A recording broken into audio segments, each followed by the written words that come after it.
the unhealthy competitive side of me. I've spoken to this several times. I have been dealing with this experience and this state on and off for many, many years. It's something that still affects me. It affects me differently to how it once did. It once caused me to act in massive denial, projection towards others, blame and shame of myself and others. It's different now, but it originated in my childhood. It originated because I didn't feel enough. I didn't feel seen. I didn't feel worthy. And as a result of that, not feeling seen, not feeling worthy, not feeling enough, I projected that very dense, very heavy feeling outside of myself, towards others. I made myself feel and believe that I wasn't enough. And what piqued my ability to feel better was to project that very dense feeling of anger and hate towards myself and actually towards the people that I really wanted to see me, such as my father, such as my mother even. I projected that towards others, and that formed resentment and jealousy. I would compare then myself. They seem to be getting attention. They seem to be loved. They seem to be happy and content. Or maybe if I emulate that, because I don't have that, then I'll receive what they are appearing to receive, which is love and being seen and confirmation, adoration, validation. But in the process of that, I developed this jealousy, this resentment, this hatred towards them. Well, they have something that I don't have. And then I flip that inside. Well, I must be wrong or bad or not enough for not having it. So it's like this self-fulfilling prophecy.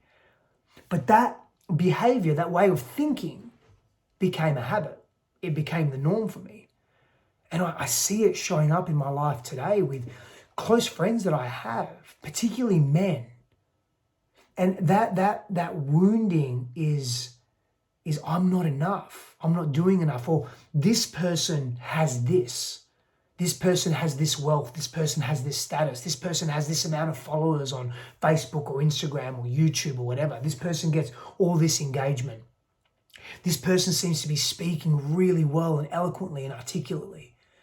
And so what happens is when I get into that reactively, without grounding in my breath, without grounding in that present moment, without reinforcing my own sense of self and who I actually am in the world, not this false paradigm or this false belief of who I am, I revert back to old ways of being. It becomes reactive. And then I start comparing. Well, maybe if I acted like them, then I would be better. I would feel better about myself, or I would get this thing that I want. And again, that thing can be validation, it can be status, it can be more money. And then I start thinking, well, I don't have enough. And then I start thinking, well, I'm not enough. And I see this come out. Like even now in the last few days, I've had this overwhelming feeling of, well, it's not overwhelming, but this big feeling of, man, I'm not enough. I'm not doing enough. Not acting in the way that I could be. I'm not smart enough. I'm not intelligent enough. I'm not expressing in an articulate way. It's not cohesive. It doesn't make sense. I'm not animated enough. I'm not whatever enough. And then I get down on myself and get angry. I get angry at myself. I get angry at the world. I start to shut down. I become arrogant. I become egoic. I'm still comparing, but now I'm comparing myself in an elevated way. Or I'm better than him now. Or I'm better than them. And I develop this arrogance. And that just causes more distance. And when I really unpack that, as I have been the last few days, and sitting in those feelings, those very dense feelings, I'm creating distance because I don't want to get hurt. But it's not me in this present form. It's this part of me, this little boy that is still a little scared, is still a little reactive, is really afraid and super sensitive. And I get hard on myself. So I'm going through cycles where I'm explaining to you a little bit of the cycle that I go through. I go through these cycles of, well, then I'm angry at myself again now for having this quote unquote weakness or this vulnerability of this little boy that is scared or is worried or wants to create distance, because the more distance he can create, with himself and others, the less chance he's going to get hurt. So I have to nurture that part within me. And this is the inner child healing, the inner child work. This is leveraging the tools that I know, that I have access to, whether it's breath, whether it's deep in meditation, whether it's an expander exercise where I'm actually moving into the discomfort, the shadow exploration of self, whether it's introspective, reflective practice, self-awareness, mindfulness training, trauma release exercises. But it's really allowance of this part to just express in the world. But I see it coming up, and it stunts me from celebrating all the amazing things that I'm doing in the world for myself, all the amazing experiences that I'm having. But what's also happening is when I sit with this and I don't deny it like I once did, these big, big shadow feelings, and let me be honest with you, like it's not comfortable speaking about this. Like even now I have shame around it. And I think, but I am an amazing coach, I'm a leader, I'm doing all these great things in the world. I shouldn't have these dense feelings, but I'm fucking human. That's life, that's who we are. And part of my healing is speaking to this more openly and really going to the depth of this and sharing this so that you know that you're not alone. And it helps me know that I'm not alone as well. But I notice that when it's happening now, I feel this pressure. I feel this, I'm not enough, and I'm comparing myself. But it takes away from me celebrating who I am now. So when I go into this, I learn and I grow. I learn more about me.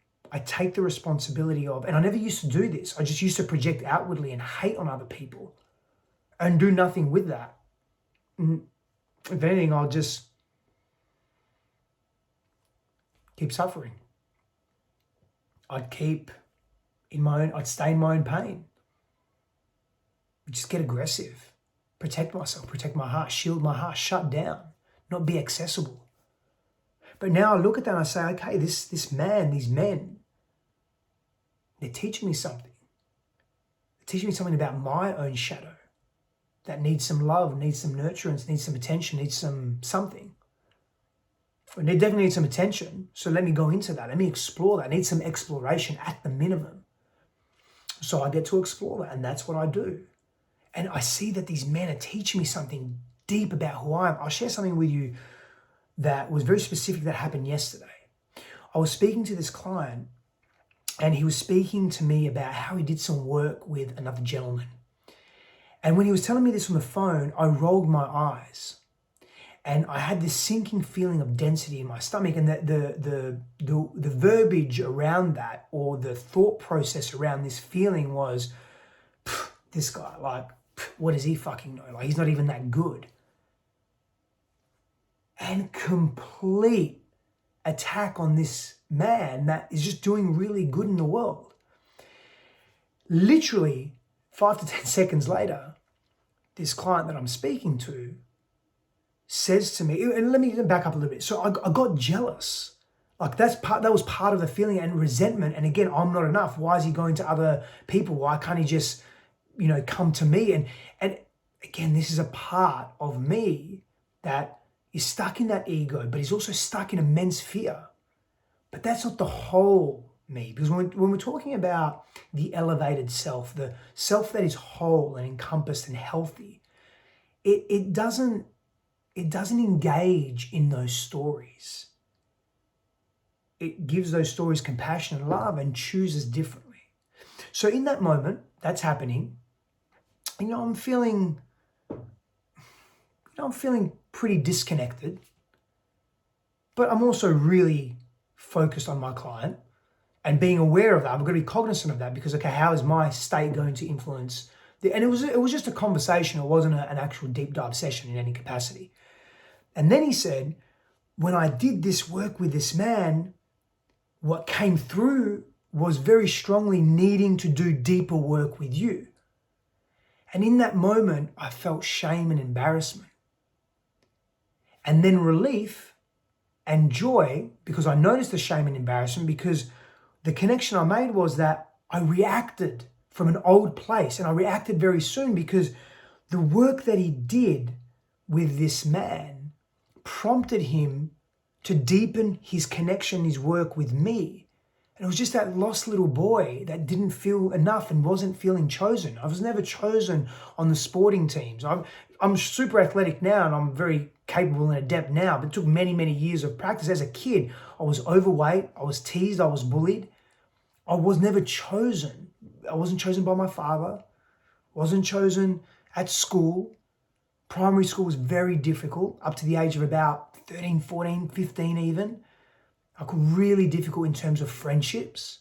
Felt very lost. And that was the part that was coming through. Like I wasn't being chosen. And I felt threatened. So I got defensive. And my defense was projecting on this guy, on this other practitioner, without even really knowing him. Now, again, there's a lot of shame, or no, it's not shame, but embarrassment. There was shame, but embarrassment in saying this now. But I started to make the connection that I'm not running my own race.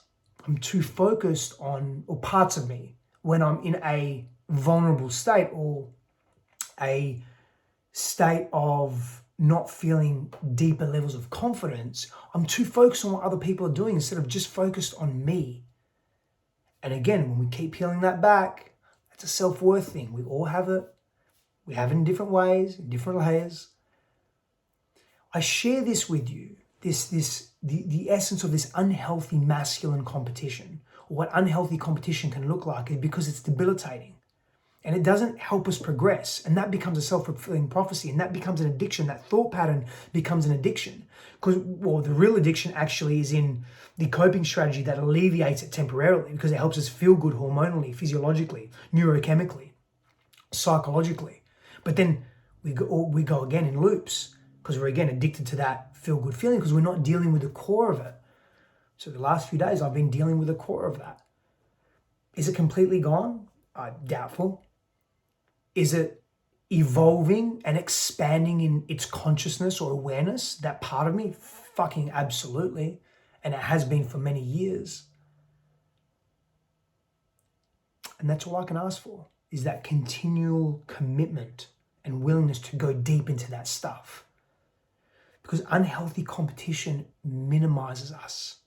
But what I also notice is it distracts me from the love that I share in my relationship. And my relationships, again, it distances me, keeps me safe, keeps me isolated, doesn't keep me open and vulnerable and real.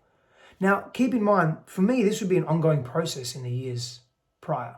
Now, it may last a few hours or a few days, and I'm very cognizant and aware of it, and I choose to go into it. But what I'm hating in someone else, or disliking in someone else, or judging in someone else, is something that I get to look at within myself that I'm not taking ownership of, or that I haven't equilibrated, or that I don't like about myself. So I may say to myself, oh, that guy's super successful. Where am I not owning that success in myself? Or that guy's too loud and obnoxious. Or where am I loud and obnoxious? Or where in me and in my behavior don't I like that about me? And over the years, this is the deeper work that I've done that has been so freeing for me. It's freed me because it's allowed me to see myself from a very, very different place. And to stop blaming others and giving my fucking power away and disempowering my choices, to putting the power back in me. I'm in control. I'm in mastery of self. If I have an issue with someone, that's cool. It's okay. It's not the end of the world. Let me go into that. What's really underneath that? Let's lift the veil. And so I share this with you again so that maybe you can look at your life and where this is happening for you. Maybe it's unhealthy competition. Maybe it's another projection.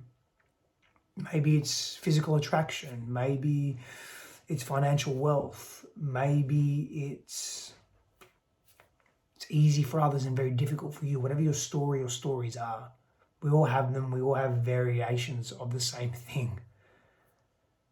But that's been present for me the last few days. And when you watch this video, you'll probably be watching it well after this has transpired. However, it could be happening for you right now. Just our perpetual commitment to, when we are triggered by something outside of us, knowing that it's an opportunity to go within, equilibrate, heal, reveal something within ourselves. And that's the path I've been choosing, particularly with this subject matter the last few days. And particularly as I grow as a human being and as a man in the world and as a professional in the world. And a little bit of that is also, if I have to be really honest, it's that I'm moving to the next echelon of my service and my business and how I teach and how I share my gifts to the world and how I allow myself to receive. I'm up leveling, and that's also daunting. That's also really fucking scary.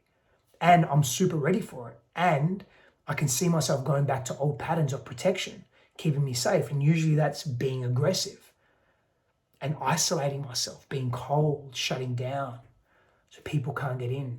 Therefore, chance of them hurting me or me being hurt is minimized. That's old stuff. That's not me now. But if I continue to allow that to transpire as you do, then that will be you, because that's the old coming into the present, creating nothing new, but just a repetition of the old. Power and blessings to you. I'd love to hear your thoughts. I'll see you soon.